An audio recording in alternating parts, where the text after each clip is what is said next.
వాడు ఈ తప్పులే చేస్తున్నాడు.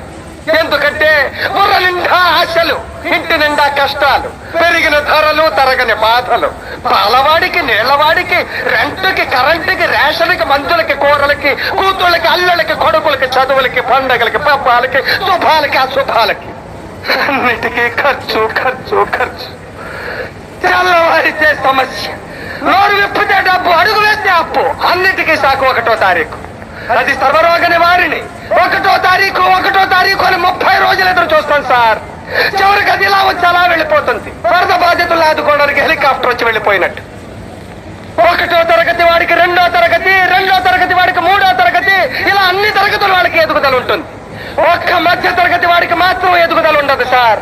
ఒక్కడు రెక్కలు ముక్కలు చేసుకుని సంపాదిస్తుంటే 10 మంది అడ్డగాడిలా కూర్చుని తినే దౌర్భాగ్య సాంప్రదాయం మారినంత వరకు మా మధ్య తరగతి కుటుంబాల కథ ఇంతే ఇంతే.